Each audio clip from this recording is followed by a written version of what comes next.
Hi! This is a little bit different than my videos that I've been posting recently, which have been like mainly vlogs and stuff, but I wanted to make a video documenting my journey that I've done recently. It's been like a year since I've done this. I think I started back in like the first week of October, I want to say, and it's almost October, which is crazy. Time flies. I wanted to do a check-in, but also like kind of commemorate this achievement that I've done. Let me just tell you what this journey is. So this last year have really committed to prioritizing my health, specifically like my physical health, which consists of like sleep and exercise and eating well, and prioritizing like taking breaks and stuff, which I definitely didn't do in college. Like I was very much focused on pushing my career, trying to be successful, like working on studying and my education and stuff and studio, and I just didn't have much time to focus on, I guess, like physical health things, and it definitely took a toll on me, and I could tell 100% that I was not functioning at the best of my ability. And I moved back home back last July after graduating, and I just was like, you know what, like I really need to do this, or else like all this success and all this career is just gonna go down the drain if my body isn't functioning properly, you know what I mean? I was like, I need to really focus on this. Also, like, this is my journey. I need to make that clear. This is like a disclaimer, like this is my experience. This might work for you, this might not work for you. This is just my personal experience throughout this whole journey. And I think we should probably start off with like, who am I? Like, what have I done? Like, what is my backstory with like being athletic? I think we need to start off with my parents. So my parents both are like, grew up very active. Like my mom played professional level cricket, and then my dad grew up like, he just played a lot of sports and then would do trekking and hiking and all these different things. Now, like my mom still like regularly goes to the gym, she plays tennis, she's always on her feet, and then my dad plays golf and like bikes, and they're just like very active individuals, and they're 100%, I think, my role models in this journey. Specifically my mom is a very active individual, and like she always has energy to do things. She has such an amazing routine where she like wakes up early, she goes to bed on time, she's sleeping like very well, eats really well, and also makes time to just stay active and be moving a lot. And I think those values were very much instilled in me and my sisters because we grew up very active, and I think my friends in college would probably laugh at me because like that wasn't me at all in college. But I grew up playing softball. I played softball for a really long time, and then I played golf also at the same time, which people will say that it's not an active sport. And if you're in a golf cart and not walking 18 holes, then yeah, it's not an active sport. But if you're walking 18 holes, you get a lot of steps in. Plus, I'm always sore the next day after playing golf because I use like my core and I'm using my legs. I'm tired after playing 18 holes. And maybe that's not a lot of people, but I am that person, but whatever. I also grew up dancing. I still dance. I started dancing when I was like 6, I think, and I took a break for a while in college because I didn't have access to it, and then now I've started again this last year, and it's just been incredible. I obviously, with all these different sports and just activities, I also have a lot of injuries from that. So softball gave me lower back injury, my knees are gone from dance, ankle issues, shoulder pops, you know, like the typical exercise related problems. So now I want to talk a little bit about, or how did I get to the position where like I wanted to start prioritizing my health. Realized that it's like high time. And I also, like I mentioned earlier, like if I'm putting this much time and effort into my career, I should put equal or more into my like physical well-being and mental well-being, because then what's the point of the career if I'm not functioning? You know what I mean? I really wanted to focus on listening to my body, because I think in the past I've done these like 75 hard, like 60-day challenge, 30-day challenge, 90-day challenge, diet, blah, blah, blah, like fallen into just like these fast ways of losing weight and trying to like get to the best physique ever. And I'll be completely frank, that doesn't work for me. This last year has been such a growing and learning process to understand, hey, like this works for me, this doesn't work for me. I need to listen to my body or else I will burn out. That was something that I really wanted to focus on in this last year, is that like, if I'm not feeling up to the gym, if my body is not feeling well, if I'm tired, whatever it may be, I can take a break. We can start again tomorrow, and it is not the end of the world. There are some weeks that I'm working out like 4 times a week with dance, like so 5 times a week. And then some weeks I'm like 2 times. I get to the gym once, I go to dance, maybe I like do something else, and you know what? That's okay. And giving myself that grace has really helped my mental health in this process, and just understanding that, hey, this is a journey. I'm not going to be able to get this done overnight, which is a really hard thing for me to instill, because you see all these people like losing weight really fast, and like you're like, oh my gosh, like I can do that too. And then it very much depends on your body type, very much depends on your genetics and like who you are as a human being. Also fell into that idea of the winter arc, where I think this was going all over like TikTok and Instagram and other social medias, where essentially October 1st you start really prioritizing your like health, you like work out a bunch, you eat well, like by the time that it is summer you are in the best shape of your life. And you know what, that sounded really appealing to me when I started this journey, and I was like, yeah, it really helped with the motivation. I was like, oh my gosh, I'm gonna be this like beast mode, like go to the gym a bunch, like look super swole by summer. That didn't work. I went to the gym, but I didn't see those types of results, because even though I ate well, I didn't consume the amount of protein that most people do. I also was really inspired by my friends. Awar was consistently going to the gym and would like post about it, and it was really motivating and really inspirational. And I was like, you know what, like I can do that too. Like it's just because he had done like 100 days of like consistently trying to go to the gym or like prioritizing being active, and I was like, you know what, like I can do that.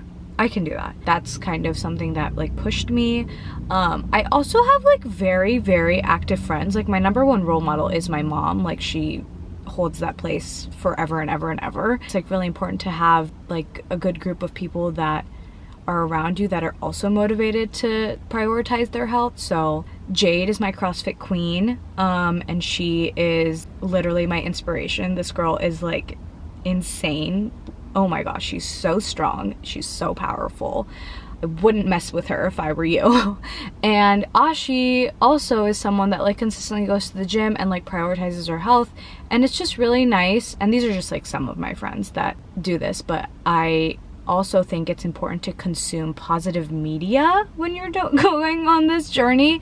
I'm gonna put a list of different like accounts and stuff that I follow right here. Consuming good media is really important, because if you surround yourself with negative media, specifically like creators that talk really badly about their well-being, or they try to like, I guess, sell you on really fast and quick methods to lose weight or get tone or build muscle or whatever, maybe it'll work for some people, but like realistically it didn't work for me. And I had tried it in the past, and I would honestly just get depressed with the fact that like in 30 days, I'm not losing the amount of weight that they're saying to lose, or I'm not gaining the amount of muscle or whatever.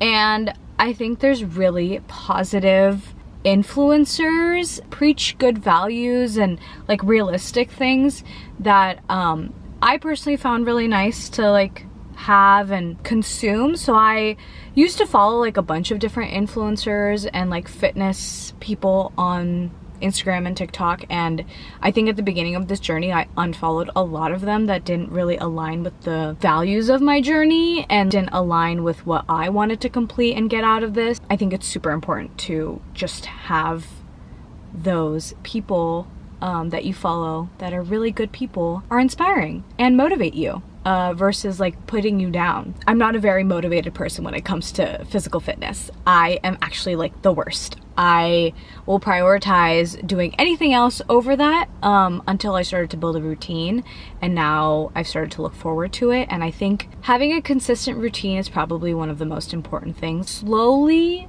building that routine is really important. I personally didn't see results.